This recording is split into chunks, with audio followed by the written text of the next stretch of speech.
हमारे देश में 100 में से लगभग 75 लोगों को एक स्पेशल प्रॉब्लम रहती है और इससे एग का डेवलपमेंट और स्पर्म का डेवलपमेंट बहुत प्रभावित होता है।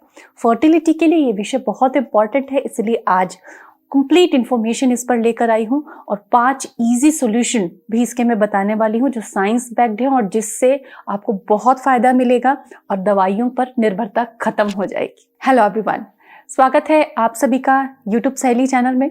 और विटामिन बी डेफिशिएंसी की अगर हम बात करें तो देश में 100 में से 74-75 लोगों को विटामिन बी की डेफिशिएंसी होती है। लेकिन विटामिन बी की डेफिशिएंसी का फर्टिलिटी से क्या संबंध है? क्या करता है ये विटामिन फर्टिलिटी में, क्या रोल है इसका और इससे फर्टिलिटी क्या बढ़ती है, क्या प्रॉब्लम आती है अगर इसकी कमियां हैं? तो अगर ये आपने जान लिया तो आपको अपनी प्रॉब्लम का अंदाजा लग जाएगा कि आपकी क्या प्रॉब्लम है और वो क्यों हो रही है आपको, और फिर आप सोल्यूशन करना शुरू कर देंगे जो कि हम आज के ही वीडियो में आपको बताने वाले हैं। फ्रेंड्स, अगर विटामिन बी की डेफिशिएंसी होती है तो एग का मैच्योरेशन, एग का डेवलपमेंट प्रभावित होता है, वो ठीक से नहीं हो पाता और इस वजह से इम्प्लांटेशन डिफेक्टिव रह जाता है, एग फर्टिलाइज नहीं होता, ओव्यूलेशन भी नहीं हो पाता बहुत सारी महिलाओं में, और इस वजह से वो बहुत परेशान रहती हैं। दुनिया भर का इलाज करा लेती, लेकिन ये एक छोटी सी बात उन्हें पता नहीं चलती है। तो अवेयर करें अपने आसपास की महिलाओं को, अपनी फ्रेंड्स को वीडियो जरूर शेयर करें ताकि वो अपनी लाइफ को सिंप्लीफाई कर सके और इससे सुंदर तोहफा और कोई नहीं हो सकता। ब्रेन फंक्शन, हमारे ब्रेन के प्रॉपर फंक्शनिंग से ही हमारे हार्मोन बैलेंस रहते हैं। अगर ब्रेन फंक्शन अच्छा नहीं है, इसके लिए न्यूट्रिशन बहुत इंपॉर्टेंट फैक्टर है। तो विटामिन बी की डेफिशिएंसी से ब्रेन फंक्शन और न्यूरोट्रांसमीटर्स और नर्वस सिस्टम पर बहुत ज्यादा बुरा प्रभाव पड़ता है। ब्रेन फॉग होना, मेमोरी प्रॉब्लम होना, स्वभाव में चिड़चिड़ापन आना, ये सारी चीजें इससे संबंधित हैं। जब भी आप कोई काम करते हैं उसमें अच्छे से फोकस नहीं कर पाना। इसके अलावा एक बहुत बड़ी प्रॉब्लम है डीएनए सिंथेसिस। डीएनए सिंथेसिस ठीक से नहीं हो पाता है अगर विटामिन बी रिगार्डिंग आपको डेफिशिएंसी है। तो जेनेटिक डिफेक्ट से बचने के लिए भी विटामिन बी का पर्याप्त मात्रा में होना जरूरी है। फॉलिक एसिड भी एक प्रकार का विटामिन बी है। तो सबसे पहले आपकी जांच का तरीका बताते हैं कि आप कैसे जानेंगे कि विटामिन बी की आपको डेफिशिएंसी है। पहला तरीका, आप किसी लेबोरेटरी को कॉल करें, होम सैंपल कलेक्शन करवाएं और अपना विटामिन प्रोफाइल टेस्ट करवाएं। बहुत जरूरी है। अगर 1 साल के अंदर आपने टेस्ट नहीं कराया है और प्रेगनेंसी प्लान कर रहे हैं तो आपको अब करा लेना चाहिए, यह आपके लिए बहुत अच्छा रहेगा। लेकिन कुछ ऐसे लक्षण हैं जिसको कि आप समझ सकते हैं, जैसे कि आप बहुत थकते हैं, सीढ़ियां चढ़े और आप थक गए, थोड़ा सा सब्जी लेने, दूध लेने घर से बाहर निकले, आप थक गए, थोड़ा सा कुछ भी काम किया, आपको बहुत जल्दी जल्दी थकान आती है, आपको चिड़चिड़ापन आता है, मुंह में बार बार छाले हो जाते हैं, भूख नहीं लगती है, डिप्रेस्ड टेंडेंसी और लेथार्जिक टेंडेंसी रहती है।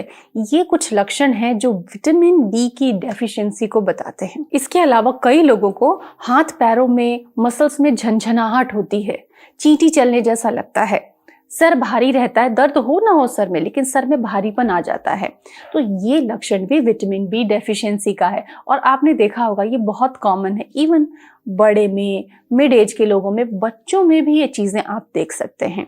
तो इसके लिए बी विटामिन बहुत जरूरी है लेना आपको। लेकिन आप में से बहुत सारे लोग हमें मैसेज करते हैं कि हम दवा नहीं लेना चाहते, आप कुछ घरेलू, कुछ प्राकृतिक उपाय बताएं। तो फुल प्रूफ रेमेडीज आप लोगों के लिए मैं लेकर आई हूँ। सबसे पहले अगर हम बात करें वेजिटेरियन और नॉन वेजिटेरियन लोगों की, तो हमारे जो वेजिटेरियन लोग हैं उनमें ये डेफिशिएंसी ज्यादा होती है और भारत में वेजिटेरियन लोग ज्यादा है, इसलिए इंडिया में ये डेफिशिएंसी लोगों में ज्यादा दिखाई पड़ती है। इसके अलावा सीलिएक डिजीज, ग्लूटेन की जो इश्यूज हैं, इसके बाद चाय की हैबिट हमारे देश में गांव गांव में, घर घर में फैली हुई है कि चाय बहुत ज्यादा लेना है, इससे भी डिप्लेट होता है विटामिन B12। लेते कम है लेकिन डिप्लेट हम ज्यादा कर दे रहे हैं जितना भी हम ले रहे हैं।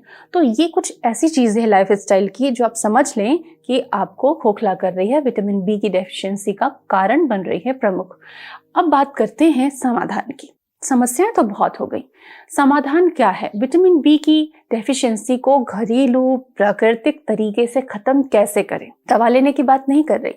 दवा अगर आप लेते हैं, बहुत ज्यादा डेफिशिएंसी है, बहुत ज्यादा इश्यूज आपको आ रहे हैं लाइफ में, तो अपने डॉक्टर, अपने डाइटिशियन से कुछ प्राकृतिक सप्लीमेंट आप पूछ सकते हैं। हमने भी मल्टीविटामिन्स की बात की है और फर्टिलिटी बढ़ाने के लिए बी विटामिन का रोल बताया है, मल्टीविटामिन भी सजेस्ट किए हैं, जो प्राकृतिक हैं, आप उन्हें ले सकते हैं। डिस्क्रिप्शन में उन वीडियोस का लिंक भी दिया है। लेकिन घरेलू चीजों से कैसे विटामिन बी की मात्रा हम अपने शरीर में बढ़ा सकते हैं और body function, DNA synthesis, brain function, hormonal balance और ओव्यूलेशन और फर्टिलिटी को बढ़ा सकते हैं। तो कुछ फूड आइटम्स की बात करते हैं। चने आपके घर में भी होगा, अभी भी आपकी रसोई में चने अवेलेबल होंगे। तो चने चाहे आप भिगा के खाएं, चने को स्प्राउट करके खाएं, भुने हुए चने जो मार्केट से हम लेकर आते हैं, या फिर चने का सत्तू। ये 4 चीजें मैंने आपको बताई चने से रिलेटेड। इसमें पर्याप्त बी विटामिन होता है। तो चने को आप अपनी लाइफस्टाइल में थोड़ा सा इंपॉर्टेंस दें, उसका यूजेस आप बढ़ा दें।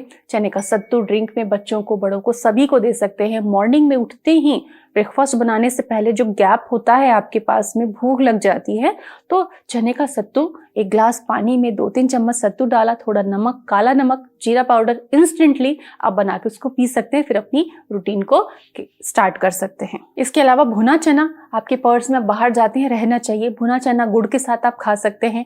ये एक बहुत जबरदस्त स्नैक्स होता है जो हर जगह आपकी हेल्प करेगा। काला चना भिगोएं, रात को भिगोएं, सुबह उसका ब्रेकफास्ट बनाएं, चाट बना सकते हैं। कोई भी रेसिपी आप पोहे में ऐड कर सकते हैं, उपमा में ऐड कर सकते हैं, इसकी सब्जी बना सकते हैं, ग्राइंड करके इसका चीला बना सकते हैं। चने को अगर आप स्प्राउट कर देते हैं तो ये जबरदस्त सुपर फूड बन जाता है। स्प्राउटिंग की अवधि 2 दिन की 48 आवर्स की होनी चाहिए, ताकि उसमें बी विटामिन बहुत ज्यादा मात्रा में, मैक्सिमम अमाउंट में बन सके। लेकिन स्प्राउट जब आप खाते हैं तो उससे आपका पेट डिस्टर्ब ना हो, इसके लिए स्प्राउट्स को आप हल्का सा रोस्ट करें, हाई टेम्परेचर पे नहीं, या फिर एक बर्तन में रखकर उसको भगोने में गर्म पानी के बीच में रख दे, ताकि वो स्टीम हो जाए। इससे उसके अंदर के बैक्टीरिया मर जाते हैं और वो आपके लिए फायदा करता है। इसके अलावा गाजर, चुकंदर, पालक आपको अपने रूटीन में ज्यादा यूज करना चाहिए। कच्चा पालक खाने से थोड़ा सा किडनी पे प्रेशर बढ़ता है, इसीलिए हमेशा पालक को कच्चा ना खाएं, उसको कुक करके खाएं। जैसे कि पालक की प्यूरी बना के आप उससे आटा लगा सकते हैं, डो तैयार कर सकते हैं, पराठे बना सकते हैं। ये बच्चे बड़े सबके लिए उपयुक्त होगा।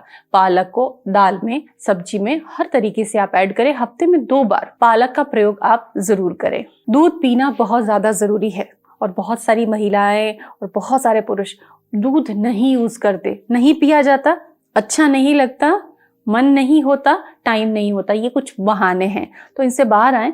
मिल्क नहीं ले पाते हैं तो मिल्क के कुछ प्रोडक्ट ले लें। आप पनीर ले सकते हैं, चीज ले सकते हैं, बटर मिल्क ले सकते हैं, दही ले सकते हैं। लेकिन 300 ग्राम के लगभग दूध हर दिन, या उतनी दूध से बने हुए उसके प्रोडक्ट आपको लेने। लेकिन दूध जब आप यूज कर रहे हैं और फर्टिलिटी के लिए कर रहे हैं तो थोड़ा सा ध्यान दें, स्किम्ड मिल्क यूज नहीं करना है।